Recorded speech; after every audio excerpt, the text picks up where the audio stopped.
नमस्कार, आपण पाहतात कटू सत्य लाईव्ह न्यूज. चॅनलवर नवीन असाल तर चॅनलला सबस्क्राईब, शेअर, लाईक, कमेंट करून महाराष्ट्रभरातील नवनवीन बातम्यांसाठी बेल आयकॉन दाबायला विसरू नका. जे काही आता टीव्ही वेगवेगळ्या चॅनलला चाललेलं आहे त्याबद्दलची पूर्ण माहिती मला काही नाहीये. माझा त्या गोष्टीची डायरेक्ट अजित पवार म्हणून दुरान्वयी देखील संबंध नाही. अजित पवार मेरे परिवार पे कोई भी गलत नहीं कर सकता है. मैंने पूरे मामले की जानकारी ले ली है. अजित पवार ने कहा है संबंधित मामले में अभी तक कोई लेना देना नहीं हुआ है, कोई लेन देन नहीं हुआ है. मैंने सीएम फडणवीस से फोन पर बात की है और फडणवीस से कहा है कि वो जांच के आदेश दे सकते हैं. सगळी लँड स्कॅम्स हल्ली पुण्यातूनच निघतायत. याच्या मागे काय आहे? म्हणजे ज्या लोकांच्यावरती खरं तर आरोप असले पाहिजेत तेच याची चौकशी करतायत. आणि दुसरीकडे सरकारी जमीन आहे, सरकारी मालकीची जमीन आहे, कलेक्टरांच्या मालकीची जमीन आहे. महारवतन या गोष्टीशी त्याचा संबंध नाही, परंतु महारवतन असं करून हे वातावरण तापवण्यात आलं. महाराष्ट्रामध्ये प्रचंड बहुमतानं सत्तेत आलेल्या सरकारची अजून वर्षपूर्ती पण झालेली नाहीये, पण त्याच्या आधीच या सरकारमधल्या घोटाळ्यांची मालिका मात्र एकापाठोपाठ एक पाहायला मिळते. पुण्यातल्या जैन बोर्डिंगच्या प्रकरणातलं सगळं वादळ शांत होतंय ना होतंय त्याच्या आधीच पार्थ पवारांच्या जमीन व्यवहाराचं एक प्रकरण गाजलं आणि काल अखेर या संपूर्ण प्रकरणामध्ये एका रुपयाचाही व्यवहार झालेला नाहीये असं सांगत आणि ही सगळी जमीन जी आहे ती सरकारला परत करण्याची प्रक्रिया सुरू झालेली आहे असं सांगत या सगळ्या वादावरती पडदा टाकण्याचा प्रयत्न झालेला आहे. आता या संपूर्ण प्रकरणातले काही प्रश्न जे आहेत ते अजूनही अनुत्तरित आहेत. केवळ व्यवहार झालेला नाहीये असं सांगून या सगळ्यावरती असा इतक्या सहजपणे येऊ शकतो का? याच्यातले जे गुन्हेगार आहेत ते केवळ या गोष्टीवरती आणि सरकारी जमिनीचा अपहार करण्याचा प्रयत्न झालेला होता त्याची शिक्षा केवळ एखादा सहाय्यक दुय्यम निबंधक आणि एखादा तहसीलदार यांना होऊ शकते का? असे सगळे प्रश्न आहेत. आणि सोबतच या प्रकरणामध्ये जे राजकारण दिसतं आहे, कारण जर आपण गेल्या 8-9 महिन्यातल्या गोष्टी बघितल्या तर अजित पवारांच्या पक्षाच्या प्रकरणांची चर्चा जितक्या मोठ्या पद्धतीनं होतीये आणि ती हव्या तशा पद्धतीनं होतीये का? पुण्यातल्या प्रकरणाला काही स्थानिक अँगल पण आहेत. राज्याचे उपमुख्यमंत्री सत्तेत असताना इतके केविलवाणे का दिसत आहेत या सगळ्याची पण आपण चर्चा करणार आहोत. आणि म्हणून थोडंसं बिहाइंड द सीन्स याच्यामध्ये जे काही झालेलं आहे हे सगळं जाणून घेण्यासाठी या संपूर्ण प्रकरणाशी म्हणजे या सगळ्या प्रकरणाची माहिती असलेली आणि यातली जी पात्र आहेत त्यांना बऱ्याच काळापासून ओळखणारे, यातली जी स्थळं आहेत त्याच्याशी परिचित असणारे 2 महाराष्ट्रातले ज्येष्ठ पत्रकार आता आपल्यासोबत आहेत. एकतर विजय चोरमारे सर आहेत जे कोल्हापुरातून आपल्याशी जॉईन झालेले आहेत, ज्येष्ठ पत्रकार आणि सध्या महाराष्ट्र दिनमान नावाची एक स्वतंत्र वृत्तसंस्था ते चालवत आहेत. आणि ज्येष्ठ पत्रकार रोहित चंदावरकर सर पण आपल्यासोबत आहेत. तुम्हा दोघांचंही स्वागत आहे. पहिला प्रश्न साहजिकच आपण म्हणजे आता केवळ एकाही पैशाचा व्यवहार झालेला नाहीये या एका वाक्यानं या विधानावरती पडदा टाकता येऊ शकतो का? आणि अजित पवार सत्तेत असताना सुद्धा या संपूर्ण प्रकरणामध्ये ज्या पद्धतीनं केविलवाणे दिसले, म्हणजे सत्ता काही तुम्हाला घोटाळ्यांची मुभा देत नसते या अर्थानं हे विधान नाहीये, पण ज्या पद्धतीनं या प्रकरणाची सगळी हवा तापवण्यात आली आणि स्वतः अर्थमंत्री असणारे अजित पवार आपल्या मुलाच्या बाबतीत एवढ्या तातडीनं त्यांना स्पष्टीकरण द्यावं लागलं याच्यावरून तुम्हाला काय नेमकं वाटतं या सगळ्या प्रकरणामध्ये? सोरमारे सर आणि मग नंतर रोहितने आधी बोलू दे. रोहित पुण्यातनं प्रॉपर जरा सगळं. मी म्हणजे 25 वर्ष प्रशांत विजय तुम्हाला दोघांना माहिती 25 वर्ष मुंबईत काम केलेलं असलं तरी मी मूळतः पुण्याचा आहे आणि आता परत पुण्यात राहायला आलोय. त्यामुळे पुण्यातली ही सगळी प्रकरणं मी अधिक जवळून थोडी बघतोय. पहिलं तर बॅकग्राऊंड अशी सांगतो आणि ती थोडीशी जरा म्हणजे थोडा एक लाईटर नोटवर आपण ते बघू की सगळी लँड स्कॅम्स हल्ली पुण्यातूनच निघतायत. याच्या मागे काय आहे? हा एक म्हणजे रिअल इस्टेटची खाण म्हणावी, सोन्याची खाण म्हणावी तशी पुण्याची स्थिती जी मला वाटतं 80च्या 90च्या दशकात मुंबई शहराची होती तशी होती की काय? म्हणजे हे पुणे शहर मी अनेकदा म्हणतो की मुंबई 2.0 असं ज्याला म्हणता येईल तसं रिअल इस्टेटच्या आणि सगळ्या गोष्टींच्या बाबतीत आहे. त्यामुळे तुम्ही बघाल की काही काळापूर्वी, काही वर्षांपूर्वी एकनाथ खडसे यांच्या नातेवाईकांशी संबंधित भूखंड प्रकरण असो, अगदी अलीकडच्या काळात झाली मुरलीधर मोहोळ यांची आधी पार्टनरशिप ज्याच्यात होती आता नाही असं ते म्हणतात त्या कंपनी म्हणजे रिअल इस्टेट कंपनीचं जैन बोर्डिंग स्कूलच्या संदर्भातल्या जमिनीचं असो किंवा आता हे ताजं परवाचं आलेलं प्रकरण जे की सरकारी जमिनीच्या बाबतीत आणि ते सुद्धा 42 एकर इतक्या मोठ्या जमिनीच्या बाबतीत असो, सगळ्या गोष्टी पुण्यातून होत आहेत आणि हे अगदी राजकीय घडामोडींचं हे केंद्र झाल्यासारखं झालंय, विशेषतः स्कॅम्स ही बॅकग्राऊंड झाली. प्रशांत, विषय असा आहे की याच्यावर म्हणजे तुमचा आजचा जो प्रश्न आहे तो अगदी परफेक्ट आहे की अनुत्तरित प्रश्न म्हणजे ह्याच्यामध्ये जे प्रश्न निर्माण होत आहेत म्हणजे आपलं काम ऑब्झर्वेशन्स देणं आणि प्रश्न उपस्थित करणं हे आहे आणि अनालिसिस देणं हे आहे पत्रकार म्हणून. तर ते आपण करतोय. आपण काही कोणावर डायरेक्ट आता आरोप करायला नको कारण संशयाच्या फेऱ्यात सगळं आहे, अजून काही सिद्ध झालेलं नाही वगैरे, पण प्रश्न उपस्थित तर केलेच पाहिजे. त्याच्यामध्ये सुरुवात आपण काल जे शेवटी घडलं या प्रकरणात तिथून करू आणि मग मागे जाऊ. तर काल या प्रकरणात असं घडलं की अजित पवार महाराष्ट्राचे उपमुख्यमंत्री आणि अर्थमंत्री यांनी मीडियासमोर मुंबईत असं सांगितलं की मला ह्या प्रकरणाची काही माहिती नव्हती किंवा हे सगळं होतंय जमिनीचा असा व्यवहार वगैरे मला माहिती नव्हता. तर मला असं वाटतं की ह्या सगळ्या जमीन प्रकरणात जितक्या सनसनाटी गोष्टी आहेत तितक्याच गूढ गोष्टी या उत्तरामुळे पुढे आलेल्या आहेत. त्यांच्या उत्तरामुळे किंवा एक्सप्लेनेशनमुळे हे गूढ निर्माण झाले. हे अशा अर्थाने मी तुम्हाला सांगतो की रघुराम राजन हे जे भारताचे एक थोर अर्थशास्त्रज्ञ आहेत, त्यांनी एक वाक्य म्हटलं होतं की even 35 years after liberalisation India's economy remains political. भारताची इकॉनॉमी ही पॉलिटिकल इकॉनॉमी आहे असं त्यांनी एक ऑब्झर्वेशन केलं होतं. आणि ते कशासाठी मी म्हणतोय किंवा त्याची आठवण मी कशासाठी देतोय तुमच्या सुजाण प्रेक्षकांना, ती अशासाठी की भारतात कुठल्याही शहरात, कुठल्याही जिल्ह्यात, कुठल्याही भागात तुम्हाला एक वडापावचा स्टॉल सुरू करायचा असो किंवा एक 5,000 कोटीचा कार उत्पादन करणारा कारखाना सुरू करायचा असो, त्याला राजकीय वरदहस्त असल्याशिवाय तो व्यवसाय तुम्ही करू शकत नाही. हे रघुराम राजन यांना म्हणायचं होतं जेव्हा ते म्हणतात की steel remains a political economy. मला जर माझ्या मित्रांनी एक 5 वर्षापूर्वी, मी परवा मित्रांशी बोलताना उदाहरण दिलं, 5 वर्षापूर्वी पुण्यात एक छोटंसं रेस्टॉरंट टाकलं 600 स्क्वेअर फुटाचं भाड्याने लीजवर जागा घेऊन, तर त्याचं ते सुरू होण्याच्या आधीपासून त्याचं रिनोव्हेशन होतं तेव्हा तिथले स्थानिक नगरसेवकांची माणसं, स्थानिक आमदारांची माणसं ही येऊन ते काय करणार, आमचं काय, अमुक काय वगैरे असं त्याला सगळं ते मॅनेज करावं लागतं. या परिस्थितीमध्ये 42 एकर जमीन, म्हणजे मी तुम्हाला कॅल्क्युलेशन सांगतो की 600 स्क्वेअर फुटाच्या जमिनीवर काहीतरी होतंय तर स्थानिक राजकीय नेते तिकडे येतात, सगळी तपासणी वगैरे करतात आणि आपलं काय वगैरे असं ते सेटलमेंटच्या ह्याच्यात करतात. इतकं त्यांचं बारीक लक्ष असतं. अशा परिस्थितीमध्ये 42 एकर म्हणजे कॅल्क्युलेशननुसार 17,30,000 स्क्वेअर फूट होतात. प्रशांत, 17,30,000 स्क्वेअर फुटाच्या रिअल इस्टेटच्या वरती काहीतरी होतंय. 2-3 महिने घडामोडी होत आहेत, अनेक वर्षांपासून कागदपत्र बदलत आहेत. ही गोष्ट पुणे जिल्ह्याचे पालकमंत्री, महाराष्ट्राचे अर्थमंत्री आणि उपमुख्यमंत्री आणि ज्यांचं पुण्यावर प्रचंड होल्ड आहे, जे सकाळी 7 वाजल्यापासून कामाला सुरुवात करतात, प्रशासनावर त्यांची पकड आहे, अमुक आहे तमुक आहे, त्यांना ही गोष्ट कळली नाही. 3 महिने 4 महिने या गोष्टीवर कोणी विश्वास ठेवू शकतं का? हा पहिला प्रश्न मी उपस्थित करू इच्छितो. अनुत्तरित प्रश्न जे त्यातला पहिला प्रश्न हा आहे की how can guardian minister of Pune से की 42 एकर जमिनीचा काहीतरी व्यवहार झाला हे मला कळलं नाही. दुसरा प्रश्न पुढचा, जिल्हाधिकारी, मंत्रालयातले अधिकारी, नगरविकास खात्याचे अधिकारी आणि अन्य अधिकारी यांच्या परवानगीशिवाय, यांच्या कन्सेंटशिवाय अशा प्रकारच्या इतक्या मोठ्या जमिनीचं अग्रीमेंट हे उपनिबंधक म्हणजे सब रजिस्ट्रार ऑफिस आपण ज्याला म्हणतो तिथे होऊ शकतं का? इतका समजा 300 कोटीचा व्यवहार आहे त्याच्यामध्ये होऊ शकतं का? बारीक सारीक व्यवहार तुम्ही बघा, कुठले छोटे देवाणघेवाणीचे जमिनीचे व्यवहार असतात, त्याच्यामध्ये किती काय सगळ्यांचं लक्ष असतं आणि कसं ते केलं जातं. दुसरा प्रश्न हा अधिकारी आणि इतर मंडळींबद्दल आहे की त्यांचं काय, म्हणजे जिल्हाधिकारी पातळीपासून विभागीय आयुक्त असतील किंवा मंत्रालयापर्यंत सगळे अधिकारी असतील, त्यांचं लक्ष नव्हतं का? हे कसं झालं? तिसरा अनुत्तरित मोठा प्रश्न, यामध्ये 300 कोटीची काही देवाणघेवाण झाली नाही. आता तुम्ही म्हणालात ओपनिंग कॉमेंटमध्ये तुमच्या ह्याच्यामध्ये की पैशाची काही देवाणघेवाण झालेली नाही, काहीच पैसे दिले गेलेले नाहीत, असं अजित पवार यांनी काल त्यांच्या जे ब्रीफ त्यांनी एक एक्सप्लेनेशन दिलं किंवा खुलासा केला त्यामध्ये म्हटलं. मला एक बेसिक गोष्ट कळत नाही, मी काही रिअल इस्टेट या विषयातला किंवा त्यातल्या व्यवहारातला अभ्यासू तज्ञ नाही, पण तरी सुद्धा बेसिक तर आपल्याला माहिती आहे की कुठल्याही जमिनीचं, फ्लॅटचं किंवा रिअल इस्टेटचं जेव्हा अग्रीमेंट होतं तेव्हा बेसिकली त्या अग्रीमेंटमध्ये विकत घेणाऱ्यांनी किती पैसे विकत घेणाऱ्याला दिले आहेत याचा उल्लेख किंवा ते दिले आहेत असा उल्लेख किंवा जमा झाले आहेत असा उल्लेख हा अग्रीमेंटमध्ये असतो ना. ते जे ऍफिडेव्हिट असतं त्याच्यामध्ये आपण जे सह्या करतो ते नोटराईज होतं आणि ते रजिस्टर होतं सरकारी कार्यालय म्हणजे सब रजिस्ट्रार किंवा दुय्यम निबंधक कार्यालयामध्ये. त्याच्यामध्ये पैशाचा व्यवहार झाल्यानंतर अग्रीमेंट रजिस्टर होतं. जर पैशाचा व्यवहारच झालेला नाही आणि कोणी कोणाला पैसे दिलेच नाहीत आणि ते सुद्धा 300 कोटीच्या अमाऊंट बद्दल आपण बोलतोय, तर मग हे अग्रीमेंट कसं काय रजिस्टर झालं आणि ते रजिस्टर कसं करून घेतलं, हा तिसरा अनुत्तरित मोठा प्रश्न आहे.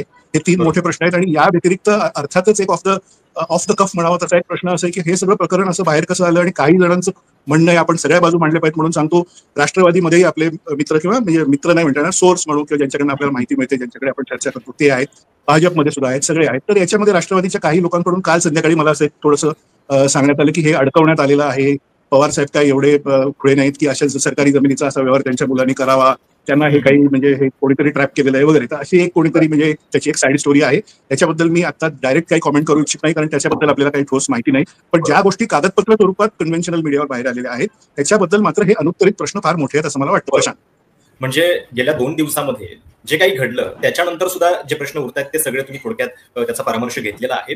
आणि अगदी बरोबर आहे की म्हणजे हे सगळं लपवण्याचे प्रयत्न चालू आहेत आणि त्याच्यानंतर जे उरत आहेत ते तुम्ही अगदी नेमक्या शब्दामध्ये सांगितलेलं आहे. सोनवारे सर, रोहित सरांनी ही पार्श्वभूमी तर या सगळ्याची सांगितली. मला या प्रकरणाला दडपण्यासाठी ज्या गोष्टी गेल्या 2 दिवसामध्ये घडल्या त्याच्यातल्या वेगळेपणाबद्दल मला तुमच्याकडनं जाणून घ्यायचं. म्हणजे की प्रकरणाची चर्चा झाल्यानंतर लगेचच एक चौकशी समिती नेमली जाते, ती त्याच खात्याची असते ज्या खात्यामध्ये हा सगळा व्यवहार झालेला आहे. म्हणजे खरं तर चौकशी वेगळ्या यंत्रणेकडनं झाली तर त्याला काहीतरी अर्थ आहे, पण विकास खारगे जरी ते प्रामाणिक असतील अधिकारी तरी त्यांच्याच खात्याकडनं ही चौकशी होतीये. आणि पुन्हा त्याच्यामध्ये ते जिल्हाधिकारी पण आहेत की ज्यांच्या क्षेत्रामध्ये हा सगळा व्यवहार झालेला आहे. म्हणजे ज्या लोकांच्यावरती खरं तर आरोप असले पाहिजेत तेच याची चौकशी करतायत. आणि दुसरीकडे अजित पवारांनी तातडीनं येऊन हे स्पष्टीकरण सांगणं आणि काहीही झालेलं नाहीये असं म्हणणं. तर एका महिन्यामध्ये ही समिती आता रिपोर्ट देणार आहे. एवढ्यानं हे सगळं प्रकरण शांत होतं का? हे प्रकरण हाताळण्याची जी पद्धत तुम्हाला सरकारची दिसली त्याच्यामध्ये काय दिसतं आहे? त्याच्यामध्ये काही राजकारण पण दिसतंय का? प्रशांत, रोहितने बऱ्यापैकी आधीचे तपशील सगळे क्लिअर केले आहेत आणि मी जरा अगदी म्हणजे जी घटना ही सुरू झाली चर्चा तेव्हापासून अगदी टचमध्ये नव्हतो. त्यामुळे मी काल दिवसभरात बऱ्यापैकी सगळ्या गोष्टी समजून घेत आलो. त्यामुळे माझ्याकडून काही मधले रेफरन्सेस निसटले असण्याची माझ्या पाहण्यातून वाचण्यातून शक्यता आहे. पण मला हा पहिला प्रश्न हाच पडला होता रोहितने ज्याचा हे उल्लेख केला की अग्रीमेंटमध्ये किती पैसे चेकने दिले, किती कॅशने दिले, किती डीडीने दिले हे सगळा उल्लेख असतो. कुठल्याही पैशाचा व्यवहारच नाही त्या अग्रीमेंटमध्ये, ज्या नोंदणी ह्याच्यात. मुळात हे कसं होऊ शकतं याचं उत्तर जाणकारांनी द्यायला पाहिजे सिरियसली या ह्याच्यातल्या. हे असं काय अग्रीमेंट होऊ शकतं का? एवढ्या कोटीची एवढी जमीन आहे, तिची किंमत, तिचे पैसे, काही रुपयाचा व्यवहारच झालेला नाही आणि तरी सुद्धा ती जमीन अशी एखाद्याला देता येऊ शकते का? याच्या संदर्भातला चर्चा मला वाटतं याच्या संदर्भात अधिक कुणीतरी त्या क्षेत्रातल्या तज्ज्ञांनी किंवा यांनी बोलायला पाहिजे. दुसरं, तुम्ही जो मुद्दा उपस्थित केला ना प्रशांत आता, की बाबा हे कसं तातडीनं दडपण्यात, मला आता दडपण्याचा प्रयत्न नाही, हे दडपण्यापेक्षा अधिक हे चर्चेत आणण्याचे प्रयत्न सरकारी पातळीवर सुरू आहेत. तुम्ही मला सांगा, मुरलीधर मोहोळांचं प्रकरण आल्यानंतर त्या संदर्भात मुख्यमंत्री देवेंद्र फडणवीस किती दिवसांनी, किती तासांनी त्या संदर्भात व्यक्त झाले होते? जरा तपासून बघूया आपण. म्हणजे त्या संदर्भात प्रतिक्रिया द्यायला त्यांनी किती काळ लावला का? ते खातं सुद्धा धर्मादाय आयुक्त त्यांच्या अंडरच आहे ना, म्हणजे धर्मादाय आहे. त्यांचे म्हणजे आरोप थेट झाला की ते धर्मादाय आयुक्त ते फडणवीसांचे जवळचे नातलग आहेत आणि त्यांनी तो जैन बोर्डिंग संदर्भातला सगळा व्यवहार केलाय. तर त्या संदर्भात फडणवीस एक शब्द बोललेत का किंवा किती काळानंतर बोललेत? या उलट अजित पवारांचं प्रकरण आल्यानंतर अगदी पहिल्या सेगमेंटमध्ये सगळं हे बघितलेलं आहे, या प्रकारे हे करून आम्ही याची चौकशी करून कारवाई करू हे सांगितलं. प्राथमिक दृष्ट्या प्रकरण गंभीर दिसत आहे, प्रकरण गंभीर दिसतंय वगैरे हे त्यांनी अगदी म्हणजे काही तास सुद्धा नाही लागलेले तेवढ्यात त्यांची हे प्रकरण आल्यानंतर प्रतिक्रिया आली आहे. याच्यावरून लक्षात घ्या की हे दडपण्याचा प्रयत्न सुरू आहे की ते अधिक चव्हाट्यावर आणण्याचा प्रयत्न सुरू आहे, त्याला हाईप देण्याचा प्रयत्न सुरू आहे सरकारी पातळीवर, हे आपल्याला लक्षात घ्यायला पाहिजे. म्हणजे हे सापेक्ष आहे अर्थात, त्याचा अर्थ कुणीही काही काढू शकतो, पण आपल्याला त्याच्यामध्ये एक अजून गोष्ट लक्षात घेतली पाहिजे की या प्रकरणामध्ये म्हणजे हे प्रकरण तापवण्यासाठी विरोधी पक्षांना कुठून आवाज येत नव्हता फारसा. म्हणजे सुप्रिया सुळे पण म्हणाल्या की पार्थवरती माझा विश्वास आहे वगैरे. म्हणजे विरोधी पक्षातनं हवा नसताना, विरोधी पक्ष बोलत नसताना हे प्रकरण त्या लेवलला पोहोचलं आणि परत नंतर अण्णा हजारेंची पण एंट्री त्याच्यामध्ये झाली की अण्णा हजारे पण बोलले. अंजली दमानिया त्यात होत्या, अगदी सुरुवातीच्या टप्प्यात अंजली दमानिया त्या अगदी म्हणजे सुरुवातीला पहिल्या ह्याला प्रतिक्रियेला अंजली दमानिया वगैरे ही सगळी मंडळी होती. त्या विरोधी नेते त्यात नंतर उशिरा आलेले आहेत. म्हणजे हे मुख्यमंत्र्यांनी त्या संदर्भात सांगितलं. आपण त्या संदर्भात किती महिन्याभराची मुदत देणारी चौकशी समिती नेमाविका चौकशी समितीत कोण असावं, कारवाई कुणावर केली, आता ते जे टेक्निकल गोष्टी सांगतायत त्या आपण आता या घडीला जोपर्यंत चौकशी समिती काय अहवाल देत नाही, त्या संदर्भात काय करत नाही, तर आपण काही गोष्टी सरकारच्या काही गोष्टींच्यावर विश्वास ठेवू दे म्हणतायत त्यावर. म्हणजे कारवाई झाली कुणावर, तर जे लोक तिथं सह्या केल्या त्यांच्यावर कारवाई झाली. म्हणजे कंपनीच्या 1% पार्टनरवर कारवाई झाली कारण त्याची कागदपत्रावर सही आहे. 99% पार्टनर आहे त्याच्यावर सही कारवाई झालेली नाही कारण तो तिथं त्याची सही नाही, तो तिथं उपस्थित नाही. अर्थात या सगळ्या आपण याची वाट बघू, म्हणजे नंतर अंतिम अहवालापर्यंत यात कोण किती काय दोषी आहे. पण इथं मला जे राजकारण दिसतंय ते असं की नेहमी म्हणतात ना, दुसऱ्याची रेष छोटी करायची असली तर आपली रेष मोठी करा. तर इथं उलट घडलेलं आहे, आपली रेष छोटी करायची असली तर दुसऱ्याची एक मोठी रेष उभी करा. म्हणजे मुरलीधर मोहोळांचं प्रकरण इकडं स्थानिक स्वराज्य संस्थांच्या निवडणुकांच्या पार्श्वभूमीवर चव्हाट्यावर येणं, त्याची चर्चा होणं, तर ते आणि परत त्या जैन समाज असणं, या सगळ्या गोष्टी इथं आहेत. आणि मग हे कमी कसं करायचं, तर मग त्याच्यापेक्षा मोठं प्रकरण यायला पाहिजे. आणि अर्थात त्याच्यापेक्षा मोठं प्रकरण त्या यानं हे पार्थ पवारांचं आलेलं आहे. तिथं मुरलीधर मोहोळांच्या प्रकरणात थेट जैन समाजचा सहभाग होता, जैन समाज होता, जैन समाजाशी संबंधित विषय होता. आणि इथली फॅक्ट विषय जर लक्षात घेतली तर ह्या जमिनी महारवतनाच्या नाहीत. म्हणजे परवा त्या एका चॅनलवर एकनाथ खडसेंनी सांगितलेली वस्तुस्थिती आणि जी समोर डॉक्युमेंट मी कालपासून जे बघतोय आणि ज्यातून माझं जे आकलन झालंय त्यानुसार ही सरकारी जमीन आहे, सरकारी मालकीची जमीन आहे, कलेक्टरांच्या मालकीची जमीन आहे. महारवतन या गोष्टीशी त्याचा संबंध नाही, परंतु महारवतन असं करून हे वातावरण तापवण्यात आलं आणि एक समाज, आंबेडकरी समाज सुद्धा, त्या आंबेडकरी समाज सुद्धा या प्रकरणात इन्व्हॉल्व्ह होईल. कारण लक्षात घ्या, इथे विरोधी पक्षांच्या पेक्षा जे आंबेडकरी चळवळीतले पक्षाशी संबंधित लोक आहेत त्यांच्या प्रतिक्रिया घेतल्या जात आहेत सातत्यानं. ते लोक यात अग्रेसिव्ह होऊन अजित पवारांच्या विरुद्ध बोलतायत. म्हणजे इथं एक समाज, आंबेडकरी समाज ही अजितदादांच्या किंवा या सगळ्या प्रकरणात इथं उभा केला जातो. हे मला राजकारण दिसतंय यातलं सगळ्याचं. बरोबर. नाही, जेव्हा राजकारणाबद्दल आपण बोलतोय हे पदर सांगणं आवश्यक असताना एक गोष्ट ही पण आहे की म्हणजे प्रकरण ज्या पद्धतीनं झालं, म्हणजे सरकारी जमिनीच्या अपहाराचा प्रयत्न होता. 40 एकरांची जमीन आहे, ती प्राईम लोकेशनची जमीन आहे आणि त्याच्यामध्ये अशा गोष्टी करताना तुम्ही ज्या पद्धतीने नियम धाब्यावर बसवताय ते नक्कीच म्हणजे खूप गंभीर आहे आणि त्याच्याबद्दलची चर्चा जी आहे ती होत राहील. आता याला जे अँगल्स आहेत त्याच्याबद्दल आपण बोलतोय, पण दुसरीकडे रोहित सर, एकनाथ खडसेंच्या बाबतीत असंच एक प्रकरण 2015च्या आसपास झालेलं होतं. आता जे कारण सांगितलं जातंय की रजिस्ट्रार ऑफिसमध्ये सहीसाठी पार्थ पवार नव्हते, एकनाथ खडसे कुठं सही करायला गेले होते तेव्हा देखील त्यांच्याच नातेवाईकांच्या नावावरती जमिनी होत्या. मग त्यांचा तर त्यावेळी राजीनामा घेतला गेलेला होता. इथं अजित पवारांचं जर कालचं स्पष्टीकरण आपण बघितलं तर या गोष्टीवरती जोर आहे की या प्रकरणाची मला माहिती नाहीये, माझ्या ऑफिसमधनं कोणाचे कॉल गेलेले नाहीयेत आणि मी दबाव टाकलेला नाहीये. आता एकनाथ खडसेंच्या बाबतीत एक ती मीटिंग जी आहे ती त्यांनी घेतलेली होती, हा एक वेगळा मुद्दा आहे की त्या सगळ्या व्यवहाराच्या बद्दल. पण तरी सुद्धा जर या प्रकरणाची चौकशी व्हायला हवी असेल तर अजित पवारांनी किमान चौकशी पूर्ण होईपर्यंत राजीनामा द्यायला नको का? प्रशांत, या प्रश्नाचं उत्तर देताना थोडी बॅकग्राऊंड परत एकदा मला सांगायची ती अशी आहे की महाराष्ट्राच्या इतिहासात तुम्ही मोठे मंत्री म्हणजे कॅबिनेट मंत्री किंवा मुख्यमंत्री वेगवेगळे यांचे नातेवाईक कुठल्या ना कुठल्या प्रकरणात त्यांना काहीतरी फायदा वगैरे मिळाला असं झाल्यामुळे त्या मंत्र्यांना किंवा मुख्यमंत्र्यांना राजीनामा दिले गेले अशी जी ट्रॅडिशन आहे त्याची जी लिस्ट आहे त्याच्याकडे आपण एक रेफरन्स पॉईंट म्हणून बघू. प्रिव्हियस रेफरन्स पॉईंट काय आहे तुम्ही सांगितलं त्याप्रमाणे एकनाथ खडसे. तर कसं आहे की कायद्याच्या दृष्टीने जर तुम्ही म्हणालात तर नातेवाईकाला लाभ मिळाला हा काही गुन्हा असत नाही, पण तो नैतिकदृष्ट्या राजकारणामध्ये एक चुकीची गोष्ट म्हणून मानली जाते आणि म्हणून राजीनामा दिला जातो. तर आपण डायरेक्ट 30 वर्ष मागे जाऊ आणि त्याच्यामध्ये किंवा 25 वर्ष मागे आणि 99 सालाच्या सुमाराला मनोहर जोशी यांचा जो राजीनामा झाला पुण्यामध्ये आरटीआय ऍक्टिव्हिस्ट विजय कुंभार यांनी ते प्रकरण काढलं होतं. असं म्हटलं जातं की मनोहर जोशी यांचे जावई त्यांच्या काही जमिनीचा लाभ त्यांना म्हणजे जमीन भूखंड मिळाला वगैरे पुण्यामध्ये आणि ते रिअल इस्टेट व्यवसायात होते. त्याचा थेट धागा मनोहर जोशी यांच्यापर्यंत पोहोचल्यामुळे त्याच्यावर खूप आरडाओरडा होऊन बाळासाहेब ठाकरे यांनी मनोहर जोशींना सांगितलं की तुम्ही मुख्यमंत्रीपद सोडा. हा एक भाग झाला होता. त्याच्याही आधी तुम्हाला मी आठवण करून देतो, मी महाराष्ट्र टाइम्समध्ये अगदी 30 वर्षापूर्वी असताना अगदी नवीन असताना शिवाजीराव पाटील निलंगेकर यांनी त्यांच्या कन्या मेडिकल कॉलेजमध्ये त्यांच्या कन्येचे मार्क वाढवून घेतले आणि तो सुद्धा परत नातेवाईकाला मिळालेला लाभ, मुख्यमंत्र्यांच्या पदामुळे त्यांच्या नातेवाईकांना मिळालेला लाभ असं प्रकरण होतं. महाराष्ट्र टाइम्सने ते प्रकरण खूप लावून धरलं. गोविंद तळवलकरांनी त्याच्यावर जावी तर लागेलच अशा हेडलाईनचा अग्रलेख लिहिला. खूप गजब झाला विधानसभेत वगैरे आणि शिवाजीराव निलंगेकरांना राजीनामा द्यायला लागला मुख्यमंत्री पदावर. तर असं एक क्विकली मागचं 30 वर्ष 25 वर्ष मागचं आमचं वय खूप दोघांचं जास्त सासूबाईंच्या नावावरती होता ना.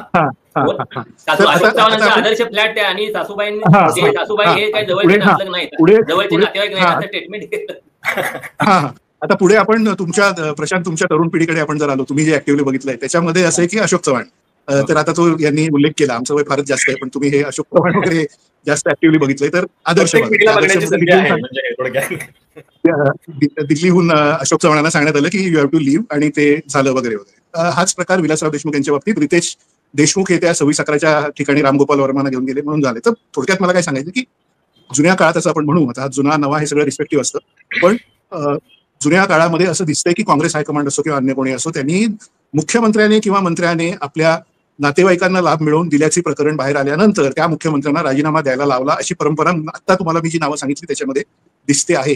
ही परंपरा देवेंद्र फडणवीस यांच्या मुख्यमंत्री पदाच्या काळामध्ये एकनाथ शिंदे हे भाजपचे एकनाथ खडसे रिपीट करतो एकनाथ खडसे हे भाजपचे नेते असताना सुद्धा आणि मंत्री असताना सुद्धा भाजपनी सुद्धा ती परंपरा एकनाथ खडसे यांच्या बाबतीत चालू ठेवली. एकनाथ खडसे यांच्या बाबतीत भोसरी येथील पुण्यात जवळ जे काय आहे तिथलं भूखंडाचं काही नातेवाईकांचं हे आल्यानंतर त्यांना राजीनामा द्यायला भाजपच्या हायकमांडांनी सांगितलं असं आपण बघितलेलं आहे. आता आपण प्रेझेंट काळाकडे येऊ. बॅकग्राऊंड देणं महत्वाचं होतं कारण हा सगळा पर्स्पेक्टिव्ह महत्वाचा आहे इतिहास.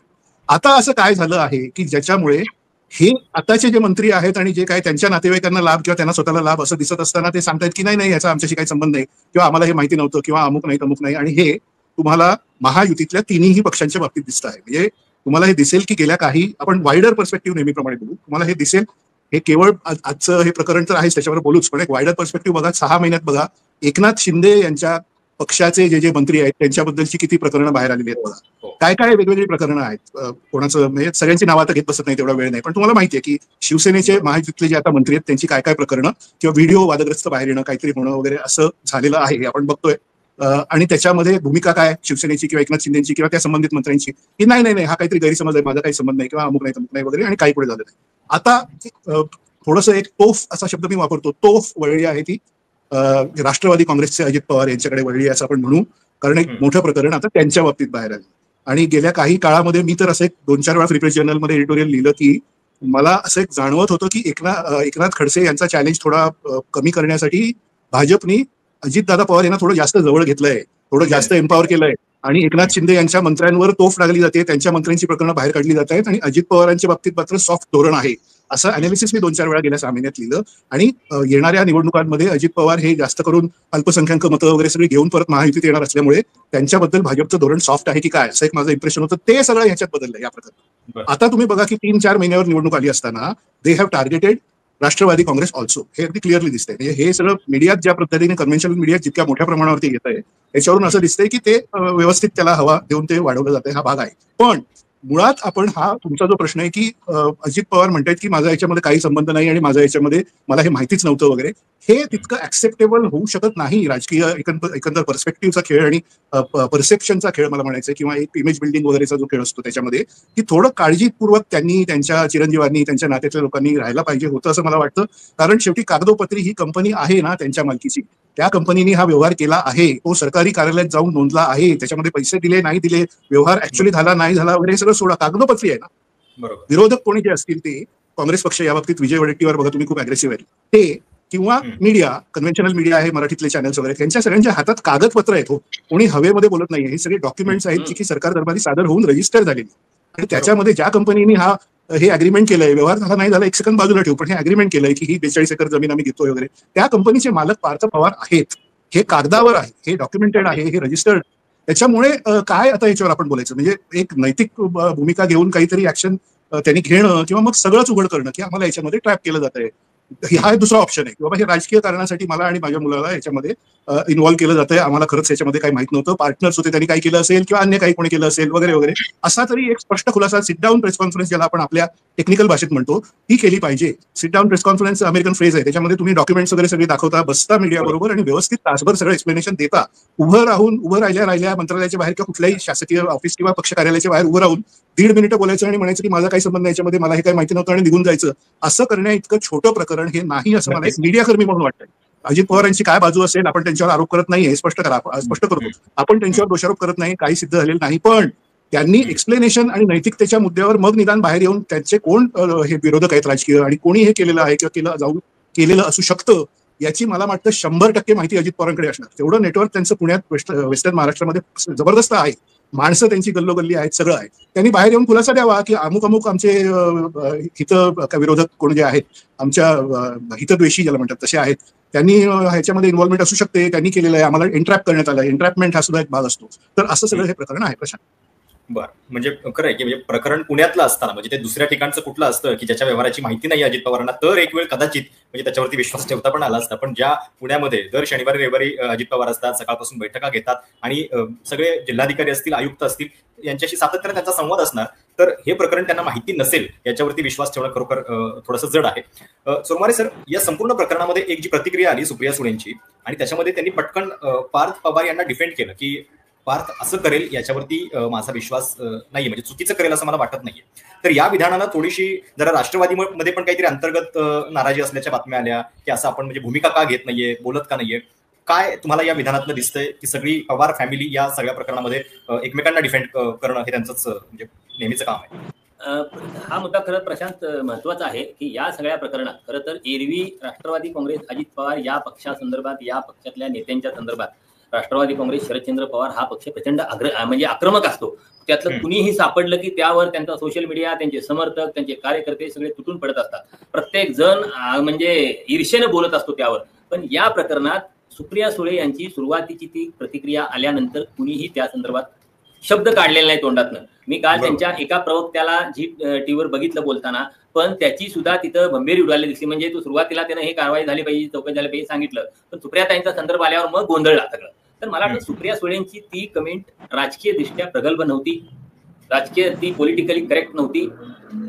सुप्रिया सुळेंनी खरं तर या टप्प्यावर बोलताना आपण राजकीय दृष्ट्या आणि आपलं कौटुंबिक दृष्ट्या या दोन गोष्टी वेगळ्या करायला पाहिजेत. त्या वेगळ्या गोष्टी त्यांच्याकडून होताना आज सुद्धा दिसत नाही. म्हणजे ते एक पॉलिटिकल करेक्ट असणं असतात, ते होत नाही. आणि पार्थ संदर्भातली कॉमेंट तर अतिशय लूज अशी जातात. मी त्याच्याशी बोलले आणि तो म्हणला आत्या मी काही चुकीचं केलेलं नाही. हा तुमचा घरातला विषय नाही. मुळात पहिली गोष्ट एक लक्षात घ्यायला पाहिजे, हा कौटुंबिक विषय नाही. अर्थात मी इथं बोलताना एक गोष्ट लक्षात घ्यायला पाहिजे की मी असं म्हणत नाही की सुप्रिया सुळे यांनी लगेच अजितदादा पवार, पार्थ पवार यांचं हे करावं. शेवटी आपण कितीही माध्यम म्हणून हे केलं तरी शेवटी कुटुंब, कौटुंबिक पातळीवरचे संबंध, त्यांचे ते व्यक्ती पारचे असलेले व्यक्ती, या सगळ्या गोष्टी ते त्यांनी कसं डील करावं हा त्यांचा व्यक्तिगत प्रश्न आहे. त्याबद्दल आपण त्याने अमुकच करायला पाहिजे होतं असा आग्रह आपण धरू नये, मी व्यक्तिशः धरणार नाही. पण जेव्हा सार्वजनिक व्यवहारातली गोष्ट असते, तुम्ही राजकीय पक्ष म्हणून तुम्हाला भूमिका घ्यायची असते, त्यावेळी तुम्हाला त्या संदर्भात अतिशय प्रगल्भतेने बोलायला पाहिजे. प्रसंगी काही वेळा प्रत्येक वेळी बोललंच पाहिजे असं नाही. आता गोंधळ काय होतोय, जिथं बोलायला नको तिथं सुद्धा बोलायला जातात आणि मग पुढची सगळी अडचण होताना दिसते आपल्याला. बरोबर. म्हणजे त्यानंतर बघा जितेंद्र आव्हाड सगळ्या ह्याच्यात सगळं कसं अजित पवारांच्या पक्षात काही सापडले की तुटून पडत जातं. मला अजूनही आव्हाडांच्या संदर्भात म्हणजे कुणी तुम्ही ऐकलं असलं बघितलं असलं बघा, मला अजूनही आव्हाडची अशी या संदर्भातली प्रतिक्रिया दिसलेली नाही. जयंत पाटलांच्या पासून अगदी आणि एमसीएचं इलेक्शन पण आहे, 12 तारखेला एमसीएच्या इलेक्शन मध्ये बिझी आहेत, तिथे पुन्हा सगळे एक असतात, ती गोष्ट वेगळी. तर पुन्हा म्हणजे त्या पक्षाच्या कुणीही म्हणजे एक काल मेहबूब शेख त्याची तारांबळ उडाली, ते बोलायला पुढे काय सगळं बोलता आलं नाही. कुणीही त्या पक्षाचं बोललेलं नाही, कुणीही महत्वाचा नेता बोललेला नाही, प्रदेशाध्यक्ष सुद्धा बोललेले नाहीत. कारण पुन्हा कसं आहे, ते पक्ष वेगळे असले तरी त्यांचे अनेक नेत्यांचे परस्परांचे असलेले व्यक्तिगत संबंध जिव्हाळ्याचे ते आहेतच. त्यामुळे उगीच अडचणीत कशाला या, दादांना वाईट वाटेल, दादा नाराज होतील असं होतं. आणि इथं हे राजकारण आणि व्यक्तिगत संबंध याची गल्लत होताना दिसते. मला वाटतं ही मॅच्युरिटी या पक्षातल्या लोकांच्याकडे नाही. खरं तर या प्रश्नात सार्वजनिक पातळीवर बोलता येतं ना, तुम्ही चौकशी झाली पाहिजे, चौकशी होऊन कारवाई झाली पाहिजे, हे म्हणायला यांना कुणी अडवले राजकीय पातळीवर. तिथं पार्कच्या व्यवहाराची नका चर्चा करू, पण जे काय आहे ते जे मुख्यमंत्री बोलतायत त्या मुख्यमंत्र्यांच्या टोन मध्ये बोलायला काय हरकत आहे ना. पण ते सुद्धा या विधानामुळे झालं काय की कार्यकर्त्यांचा गोंधळ जो आहे, कार्यकर्त्यांचा प्रचंड गोंधळ झाला. कार्यकर्त्यांचा नाही, पक्षातल्या नेत्यांचा सुद्धा गोंधळ झाला. म्हणजे कार्यकर्ते खालचे लांबचे कार्यकर्ते राहू दे, प्रवक्त्यांचा गोंधळ झाला, नेत्यांचा गोंधळ झाला. सगळ्यांना कुणाला यावर काय बोलावं, कसं बोलावं काहीच व्यक्त झालं नाही. त्यामुळे हाही एक मोठं ब्लंडर झालेलं आहे. राष्ट्रवादी काँग्रेस, शरदचंद्र पवार पक्ष, सुप्रिया सुळेंची ती कमेंट हे त्या पक्षाच्या दृष्टीने सगळ्यात मोठं ब्लंडर झालेलं आहे. आणि आता त्यांना यात काही रोल घेता येणार नाही. आता रोल कधी येईल त्यांचा? शरद पवार कधीतरी आज उद्या परवा कुठेतरी ज्यावेळी बोलतील त्यावेळी ते जे काही 2-5 वाक्यांची जी एक प्रतिक्रिया देतील ते अशाच पद्धतीचं काही चौकशी व्हावी, चौकशीतून करावी होईल. तर त्यानंतर मला वाटतं हे जे आता सातले पण आले ते मोकळं होऊन पुन्हा लोक बोलायला लागतील. तोपर्यंत मला वाटत नाही यात कोणी यावर बोलेल. शरद पवारांची पार्थ बद्दलची राजकीय म्हणजे सार्वजनिक जीवनातली शेवटची कमेंट ती त्या अयोध्येच्या विधानावरची होती की त्याच्या मताला मी कवडीची किंमत देत नाही आणि ते अपरिपक्व आहेत. आता गोंधळाचा उल्लेख तुम्ही केला. महाभारतामध्ये पार्थ गोंधळलेला होता आणि त्याला त्याच्या कर्तव्य पथावर आणण्यासाठी श्रीकृष्णानं उपदेश केलेला होता. इथं पार्थ ठाम आहे आणि पक्ष गोंधळलेला आहे. त्यामुळे आता या पक्षाला उपदेश देण्यासाठी कोण काय म्हणजे सांगतं हे बघावं लागेल. पण रोहित सर, या सगळ्यामध्ये जे काही राजकारण चालू होतं म्हणजे आपण काही दिवसांपूर्वी अमित शहा महाराष्ट्रात येतात आणि ते एक असं विधान करतात की भाजपला आता कुबड्यांची गरज उरलेली नाहीये. आणि पाठोपाठ आपण हे सगळं बोलतोय की कशा पद्धतीनं शिंदेच्या पाठोपाठ आता अजितदादांची प्रकरणं बाहेर यायला सुरुवात झाली आहे. आता हे तर प्रकरण अगदी घरातलं आहे. तर हे त्याच अर्थानं वाटचाल चालू आहे असं म्हणायचं. प्रशांत, पुन्हा एकदा एक रेफरन्स असं देतोय. अलीकडे मी लिहिलं की to be or not to be, शेक्सपियरचं जे प्रसिद्ध आहे to be or not to be, करावे की न करावे अशी परिस्थिती महाराष्ट्रात केवळ राष्ट्रवादी काँग्रेस आणि केवळ शिवसेना यांचीच नव्हे तर सही दिशा स्पष्ट नीती असं स्वतःला म्हणून घेणाऱ्या भाजपची सुद्धा आत्ता झालेली आहे. आणि ती कुठल्या बाबतीत झाली आहे तर ती येणाऱ्या महापालिका आणि जिल्हा परिषद निवडणुका वगैरे यांच्यामध्ये जागा वाटपांची अग्रीमेंट्स आपल्या अलायन्स पार्टनर्स बरोबर करावी का करू नये यावरनं झालेली आहे. आणि त्याच्यामध्ये काही ठरत नाही. कारण स्थानिक स्वराज्य संस्था तुम्हाला माहिती आहे निवडणुकांमध्ये कार्यकर्ता केंद्रित निवडणुका असतात. लोकसभा निवडणूक आपल्याला माहिती आहे मोदी यांच्या नावावर, भाजपच्या कामावर आणि राष्ट्रीय अजेंड्यावर किंवा याच्यावर चालते. राज्याची काहीतरी अन्य बेनिफिट, डायरेक्ट ट्रान्सफर बेनिफिट वगैरे याच्यावर चालली किंवा चालवली जाईल यापुढेही. पण स्थानिक स्वराज्य संस्था निवडणूक ही नेहमी कार्यकर्ता आणि त्या कार्यकर्त्याला खुश ठेवणे, त्याचं म्हणणं काय हे ऐकून घेणे अशा पद्धतीने चालते. आणि कार्यकर्त्यांची अपेक्षा अशी असते की 20 वर्ष जर मी पक्षासाठी काम केलंय तर मला यावेळी नगरसेवक निवडणुकीचं तिकीट मिळावं. आणि तसा प्रचंड दबाव आतून इंटरनली भाजपवर आहे, शिवसेनेवर आहे, सगळ्यांवर आहे. आणि जागा वाटप जर तुम्ही केलं तर अर्ध्याच जागा आपल्याकडे उरणार, मग आम्हाला तिकीट मिळणार नाही. त्यामुळे जागा वाटप नको असा पुण्यामध्ये, मुंबईमध्ये, नवी मुंबईमध्ये भाजपच्या कार्यकर्त्यांचा भाजपला आग्रह आहे. तर कार्यकर्त्यांचा आग्रह एका बाजूला आणि वरून येणारं, दिल्लीतून येणारं प्रेशर किंवा थिंक टँक करून ज्या गोष्टी ठरतात ते दुसऱ्या बाजूला, अशा द्विधा मनस्थितीत देवेंद्र फडणवीस आणि त्यांची टीम थोडीशी अडकलेली आहे. त्यामुळे त्यांनी असं ठरवलंय अशी माझी माहिती आहे की मुंबईमध्ये, तुम्हालाही माहिती असेल आता सगळ्यांना ते माहिती झालं की मुंबईमध्ये दे विल फाईट युनायटेड. मुंबईमध्ये महायुती एकत्रित जागा वाटप करून निवडणूक लढेल. अन्य शहरांमध्ये वेगवेगळी आणि ज्याला त्यांनी मैत्रीपूर्ण लढत असं नाव दिलंय, जो की एक मोठा ऑक्सिमोरॉन आहे माझ्या दृष्टीने. मैत्रीपूर्ण आणि लढत हे शब्द काही एकत्र राहू शकत नाहीत. पण त्यांनी असं ठरवलंय की पुणे, ठाणे, नागपूर, अन्य शहरामध्ये आम्ही स्वतंत्र लढू. आता हे स्वतंत्र लढू एकदा ठरल्यानंतर आपला आजचा विषय येतो तो असा की अजित पवार हे पुणे जिल्हा आणि पुणे शहरामध्ये फॉर्मिडेबल फोर्स आहेत. याच्याबद्दल कोणी म्हणजे काही त्याच्यात वादच नाही. He is very powerful in Pune city district. महापालिका असो, जिल्हा परिषद असो, बाकी सगळं असो. त्या ठिकाणी भाजप काय करणार हे मला सांगा तुम्ही.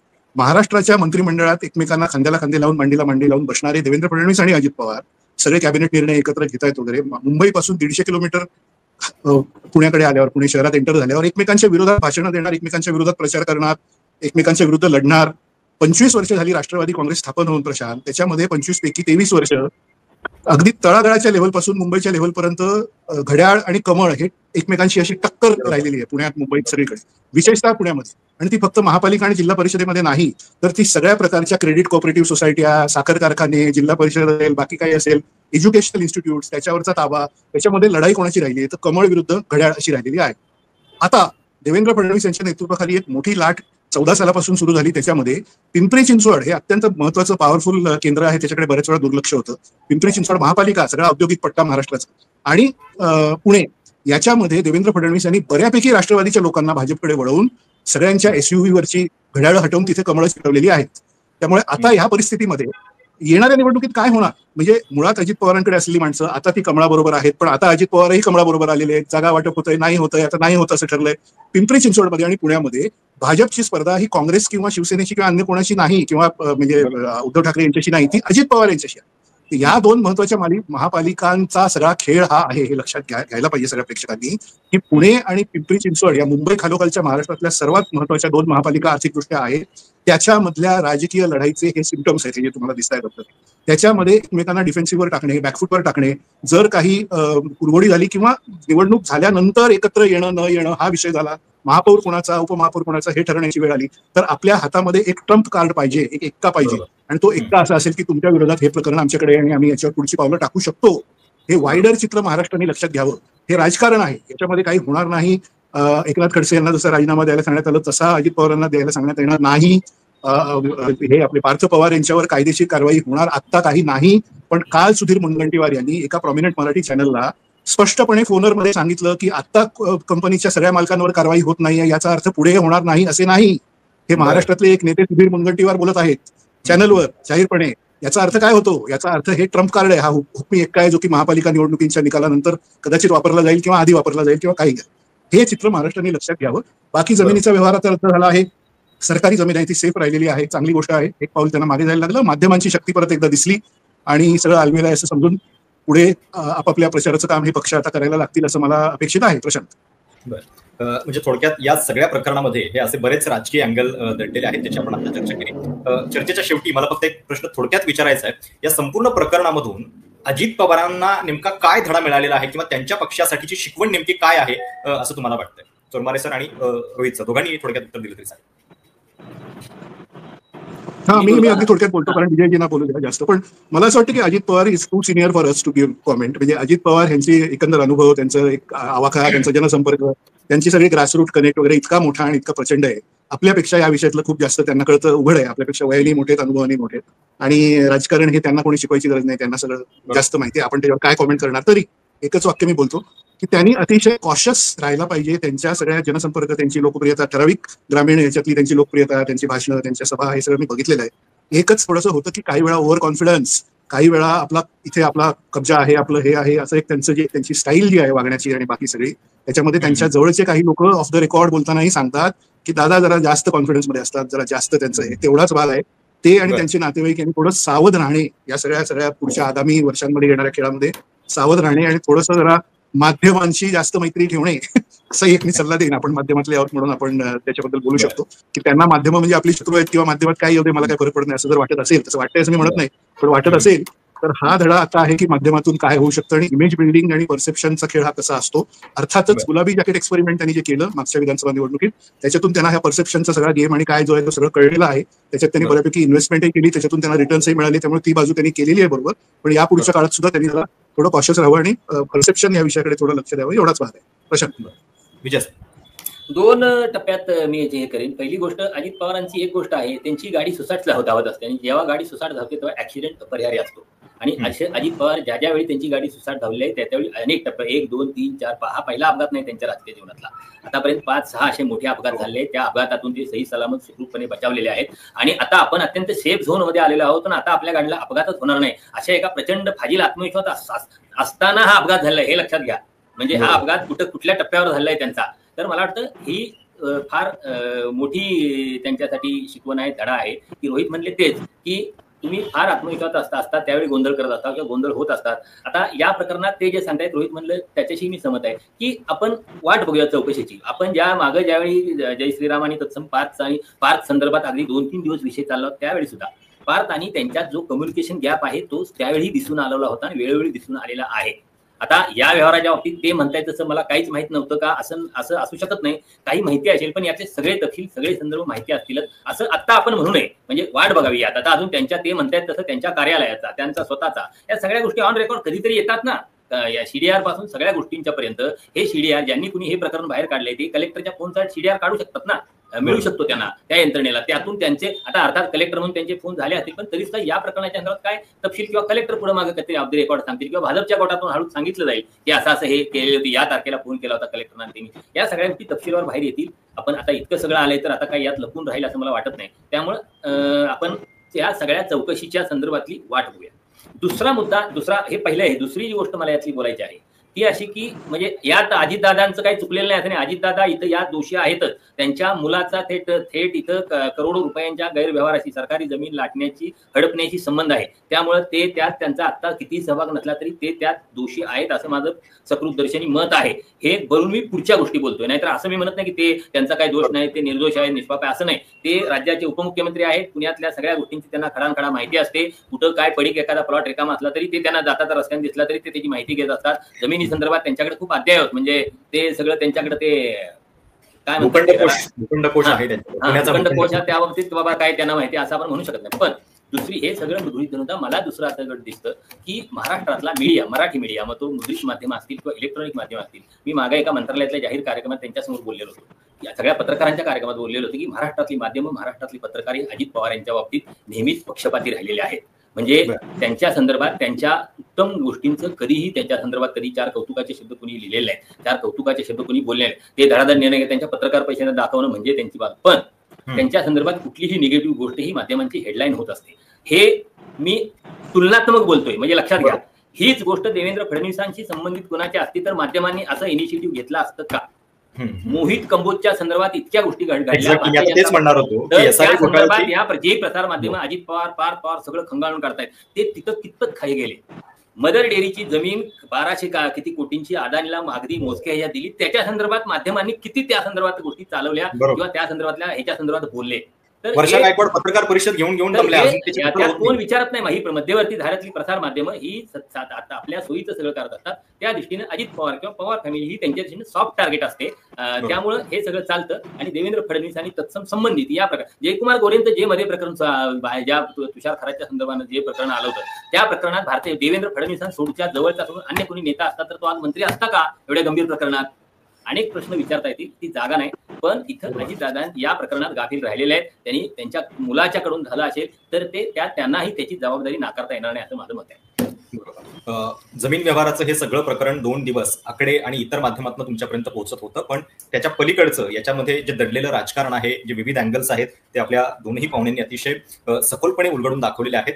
व्यवहार तर रद्द झालेला आहे. आता पश्चाताप घेण्यासाठी पार्थला प्रीती संगमावरती अजित पवार पाठवत आहेत आपल्याला माहिती नाहीये, पण तो नक्की जाईल आणि या सगळ्याचा एक पश्चाताप बोध त्याला पण होईल अशी आपण आशा करूयात. पुढे नेमकं काय होतंय, 1 महिन्यांचा कालावधी चौकशी समितीला देण्यात आलेला आहे आणि स्थानिक स्वराज्य संस्थांच्या निवडणुका आता सुरू झालेल्या असताना म्हणजे बिगुल तर वाजलेला आहे. आता नगर परिषदा होत आहेत, महापालिका येईपर्यंत ही हवा आणखी तापत जाईल. पुन्हा अजून याच सरकारमधली काही नवीन प्रकरण आपल्यापर्यंत पोहोचतील आणि कदाचित त्यावेळी पुन्हा एकदा नव्यानं चर्चा आपल्याला या सगळ्याची करावी लागेल. खूप पाहत राहा निर्भीड सत्य, अर्थात सर्वसामान्यांचे व्यासपीठ, आपल्या सर्वांच्या हक्काचे चॅनल कटू सत्य लाईव्ह न्यूज. धन्यवाद.